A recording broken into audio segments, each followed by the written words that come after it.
Alright, welcome back to the season premiere of the 3 Count. I'm War Machine MJ.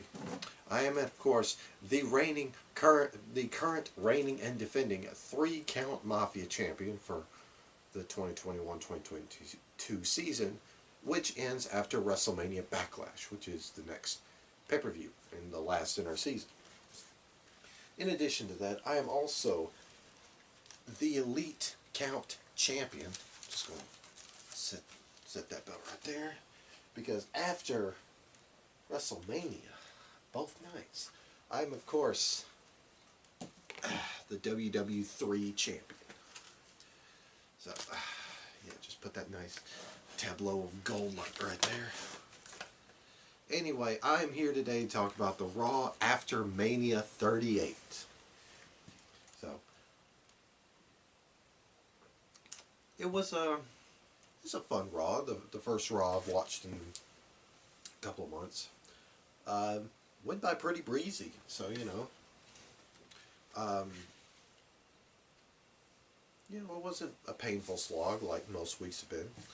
So yeah, let's go ahead and jump right into it. Notes come courtesy of Ringside News, so I don't take notes, so I'm too busy playing games on my Xbox. Anyway, we kicked off the show with the Monday Night Raw re-debut? Return? Let's go with the return. The Monday Night Raw return of Wrestling Has Only One Royal Family. Or more than one royal family. Dun, dun, dun, dun, dun, dun, dun. Cody Rhodes is back. It's still weird to see and say that he's back in the fold. Now, go off on a tangent before we go back to, talking about Raw. I'm not going to sit here and... Oh, by the way, this is a shoot. Whenever I take my glasses off, it is a shoot.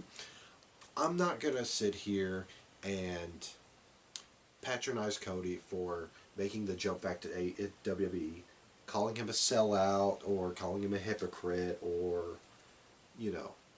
voting with popular and unpopular opinions. I'm going to voice my own opinion. AEW, he had his ups and downs. His last run in WWE, he had more downs than ups. In AEW, his highlights were, a couple of the big stories that he had, mostly against Dustin or MJF or Brody Lee or Malachi Black. The matches he put on were top-notch. Didn't always cut the most timely promos, like that patriotic, racially inclusive, whatever promo that was supposed to be. Not the time or place. Could have picked, more appropriate times. That's all I'm saying. But he had his fair share of success.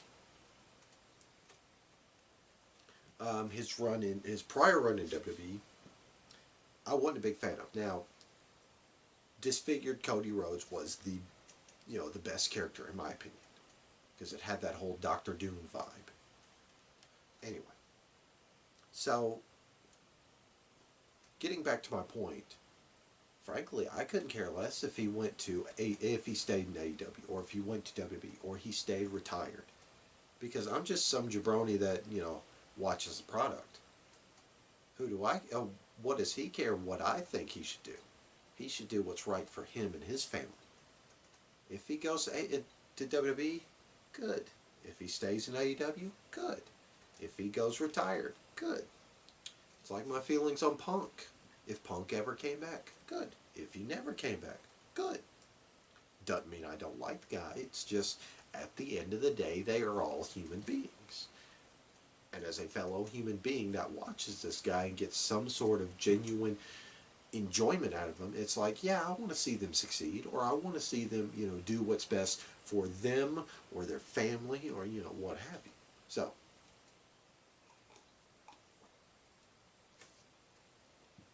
like I said, I splashed some juice on my face. Like I said, it's weird to see Cody back. It's weird to see him, you know, bleach blonde hair, very extravagant, basically his whole AEW setup. It's weird to see that go directly to WWE, which, if something like that happens, usually it's something completely different. But good of him to do something that, he thought was a good idea. Anyway, Cody kicked the show off. Just kind of soaked in the atmosphere. The fans welcomed him back, and basically they popped huge for him. Popped huge for him Saturday night, and then they popped huge for him Monday night. Then he kind of talked about why he came back, or he talked about how he came back.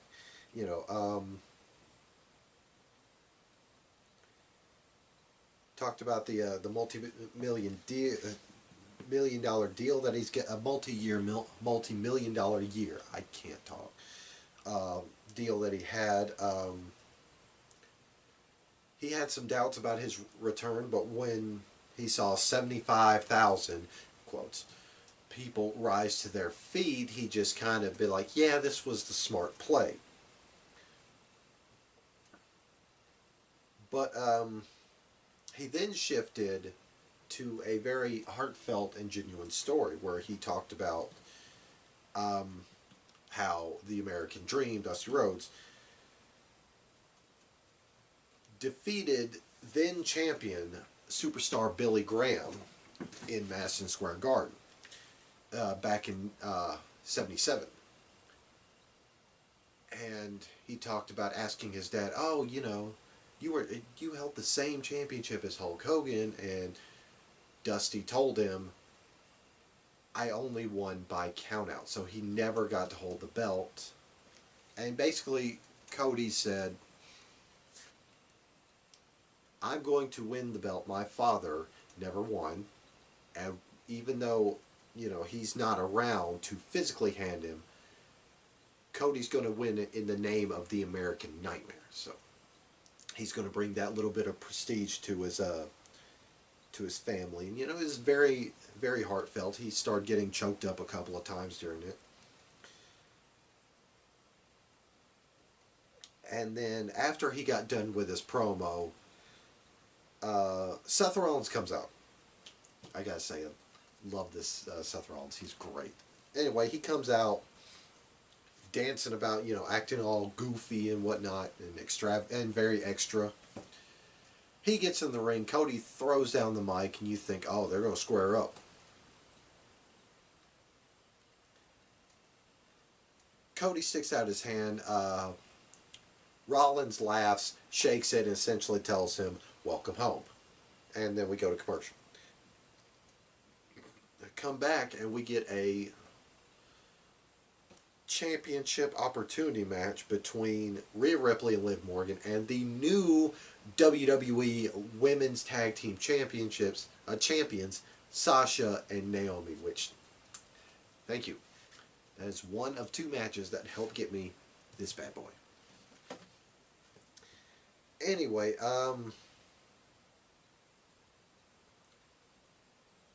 this was a pretty baller match. But it was a story of, one team that wasn't 100% on the same page while the other team was, firing on all cylinders.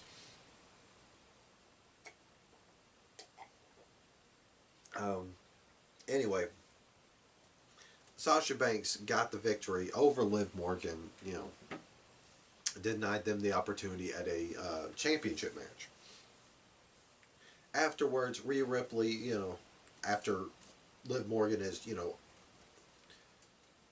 apologizing, saying, "Oh, it's my fault. I'm so sorry." Rhea just shoves her and walks off. And right as Liv Morgan is, going after her, or no, I'm sorry, Liv Morgan is still in the ring. As Rhea Ripley's going up the ramp, Kevin Owens' music hits. Commercial break. We come back from commercial, and KO is talking about how he made a mistake. How Saturday night he tricked Stone Cold into coming to WrestleMania to do a talk show, but in actuality, he really wanted to fight Stone Cold. And, Stone Cold had that old magic, beat the hell out of KO. And KO said, yeah, I made a mistake, because Stone Cold truly is the best. Because if he wasn't the best, he wouldn't have been able to beat the greatest in Kevin Owens.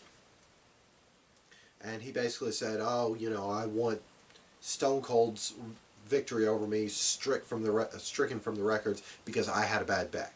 I lifted one too many weights, but, the fans demanded that I show up. So, basically he was crying foul and croaking about his miseries when he was interrupted by Ezekiel, which it's finally the rebranding of Elias, except for he shaved his beard, and low-key, he's a good-looking dude once he shaves that beard off. No homo, he's very good-looking. He's, it's kind of like if Bradley Cooper was a bit more rugged. Anyway, and the whole joke of this promo is everybody thinks this is Elias, but Ezekiel's like, I'm not Elias, I'm his younger brother, Ezekiel. It feels very, very wink and nod. Basically, it's a whole, I'm not Elias, I am his younger brother, Ezekiel. Wink, wink, nudge, nudge. How's your mother doing?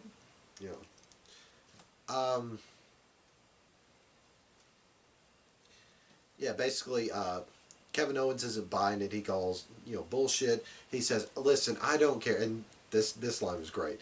I don't care what you call yourself. Elias, Ezekiel, Eric, Enrique. It's just, he said Enrique, and it kind of popped me because it was just so random. Then Kevin Owens says, I don't care. Point is, I hate liars. And then Ezekiel calls him out for being a liar. And KO's like, well, I used to like you, but then I didn't. But actually, that's a lie. I never liked you. And then Kevin Owens threatens him. He says, you've got to the count of 10 to get out of the ring. And so he's counting down from 10 to 1. And, he said, get out of the ring or else. He gets down to 1, and then Kevin Owens just leaves. Kevin Owens, Ezekiel didn't budge, but KO just vamoose. And like they pointed out on commentary, KO said, never said what would happen. So anyway, go to commercial, come back, we get The Miz versus Dominic Mysterio. Yeah, it's over in like 15 seconds. Miz gets the victory over Dom. And to add further insult to injury, Veer Mahan finally comes. Anyway, he comes out there, he mauls Dominic. He just kind of puts the boots to Rey a bit, but then he goes back to mauling Rey Mysterio. Oh, to mauling Dom Mysterio. So, yeah. Veer Mahan finally showed up on Raw. Commercial break again, and then we come back to the new Raw Women's Champion, Bianca Belair, which, she still had a nasty shiner from Saturday night when Becky caught her in the face with a rolling kick off the top rope, which, what? Anyway, basically, the meat of her promo was basically she thanked Becky for the quick squash at SummerSlam because it just built her right back up, made her stronger. And she didn't have to cheat, she didn't have to, break the rules or, injure her opponents to get back to the title picture. Basically, her win at this year's WrestleMania cemented her as the EST, which I saw a picture the other day of. It was comparing her first title win at Mania to her her title win last year versus this year, and it's just her facial expression was completely different. Last year it was she was on the verge of tears, just tears of joy. This year she had that look of yeah, I'm that bitch. Which anyway, before the commercial break, they announced that the NXT Championship would be on the line as Dolph Ziggler, which is still weird to say, defends against Braun Breaker, which that match happens after the commercial break. Um, yeah, this was a pretty lengthy match. Braun basically making up for all of his shortcomings from Stand and Deliver, including dodging a exposed turnbuckle in the corner, just like what happened at Stand and Deliver. He puts Dolph Ziggler away with a military press into a military press power slam for the victory. He is the new NXT champion. Um, Commercial break. We come back. MVP is in the ring, and he's introducing Bobby Lashley, basically giving him his flowers for his victory against Omos Sunday night at Mania. Lashley Lashley came out there, cut a very babyface promo, putting over Omos, and Omos comes out and he demands a rematch. Bob Lashley's ready to go when he gets blasted from behind by MVP, who shifts alliance to Omos as he and Omos put down Bobby Lashley. Which, like they pointed out on Going in Raw, this is a story that's been building up since Lashley's title reign, where MVP took his eyes off the ball and it cost Lashley some major victories. So yeah, nice to see they're picking that one back up, with some equity built up into it.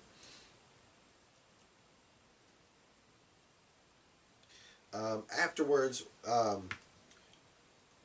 we get some more developments on the Rhea Ripley Liv Morgan situation. Basically, Liv Morgan asked what happened, and Rhea said, "Well, I feel bad about it." So she went to Adam Pearce and asked for another title opportunity next week. And Rhea mends fences for this week. I'm calling it now. Next week, they're going to lose, and Rhea Ripley is going to split the team. Speaking of splitting teams, we come back from commercial, and Carmella and Queen Zelina hit the ring. And they were supposed to take on Shayna Baszler and Natalya, but, before Shayna and Natalya get introduced, Zelina and Carmella air out their dirty laundry. Basically, Zelina blames their loss at WrestleMania on Carmella, who, her mind is 1,000 miles away, on Corey Graves, on the wedding, on their awful YouTube on their YouTube show about, them smashing.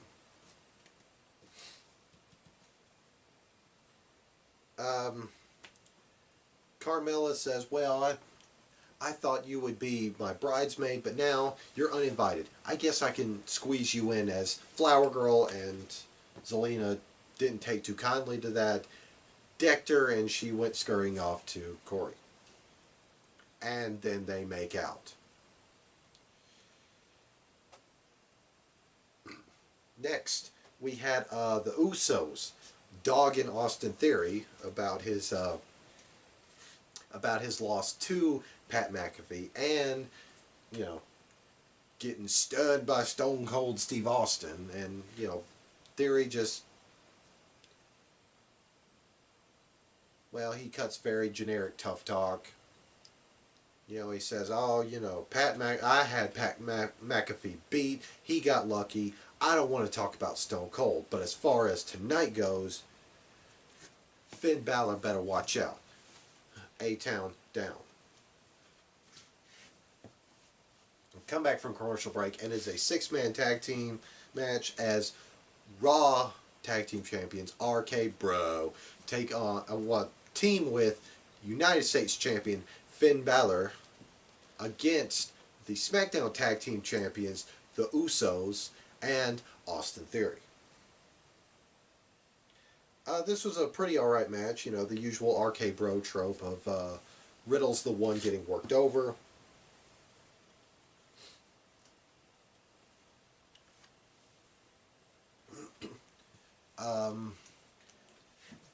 Towards the finish, it became a whole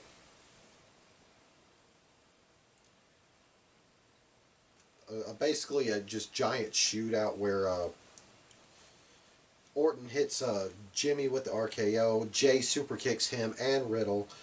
Balor drops Jay, with a sling blade, and then Austin Theory grabs Balor, being a legal man, hits him with the A-Town down ATL for the win, and yeah.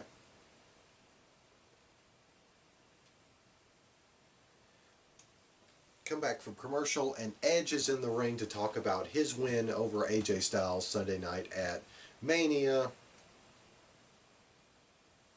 And he says he didn't expect Damian Priest to show up at ringside, which cost AJ the match because he took his eyes off the ball. And then Damian Priest just basically cut a promo that, involved, where he talked about his involvement with Edge and inner conflicts and yada yada yada.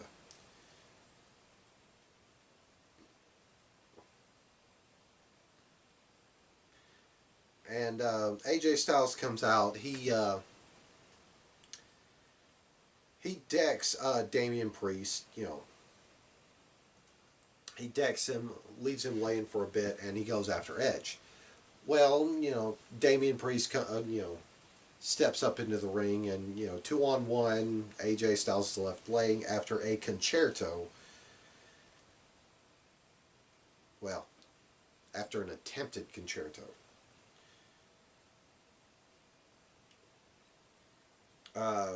Come back from commercial, and the Street Profits are looking to take on Alpha Academy. Alpha Academy attacked them before the bell and beat them down, to the point where the match has to be thrown out before it began.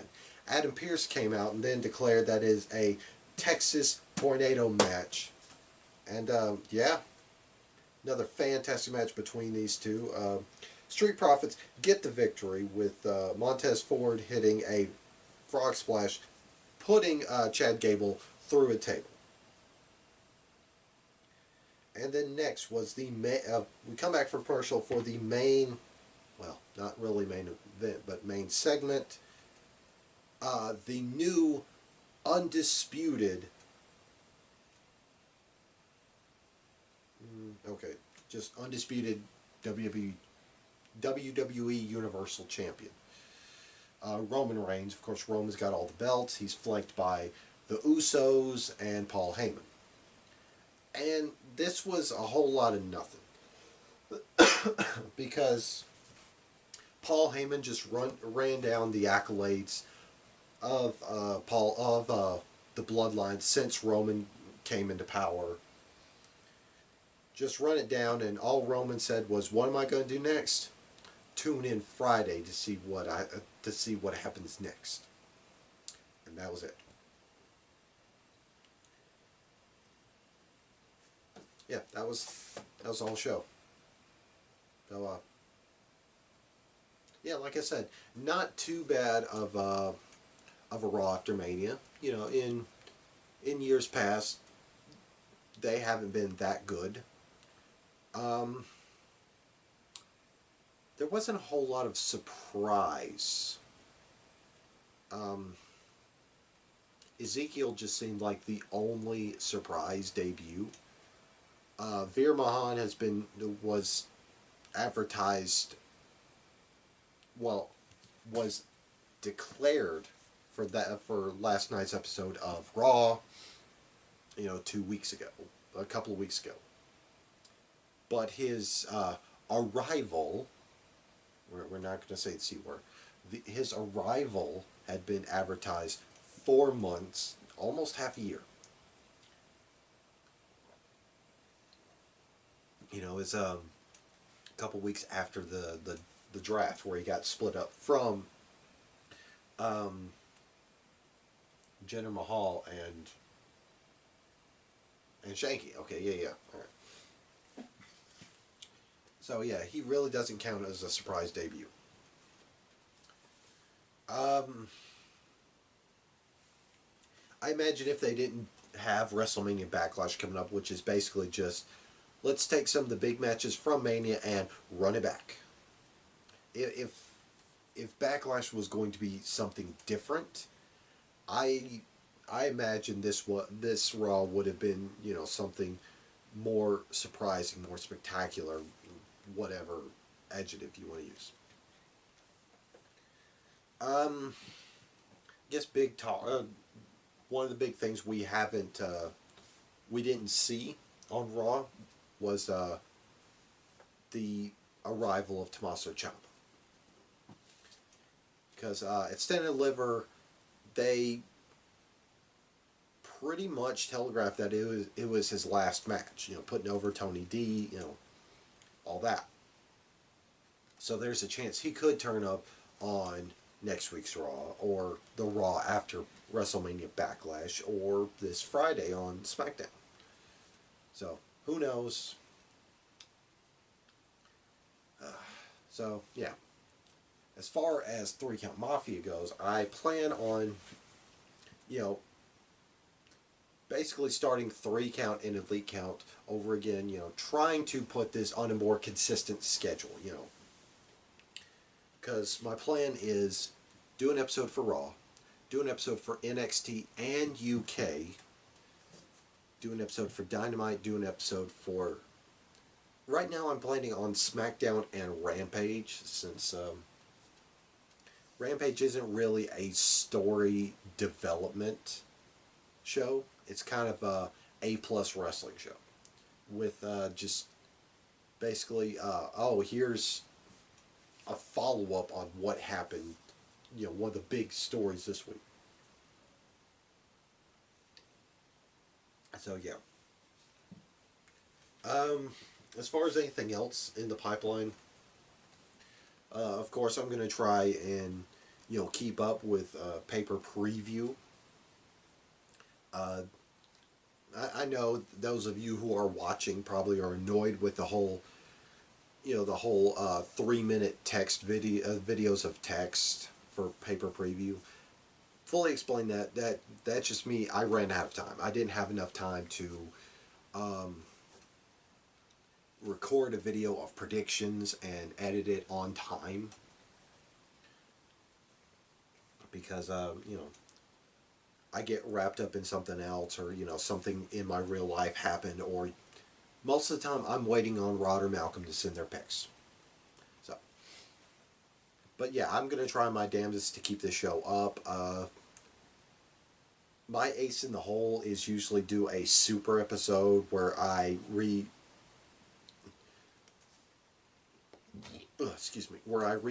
2 weeks worth of shows at once, like 2 episodes of Raw, 2 episodes of Dynamite, etc., etc. I don't like to do that because that one is very lengthy, and it's a lot to go into, especially when I'm having to cut an episode on Raw and talk about 3 hours, and doing one of those episodes I'm having to do 6 hours of Raw, which after 3, my brain starts turning into mush. So yeah, I will try to do a pay-per-review. I know it's been eons, and with that one I just kind of hinge on Rod to do pay-per-preview or pay-per-review. So yeah, so stay tuned, subscribe to the channel, do all that. That being said, I'm War Machine MJ, the, for now, current reigning and defending 3-count Mafia champion. I am also the Elite Count champion, and I am also the first place WW3 champion as of WrestleMania, both nights. So, that being said, I will see you guys later.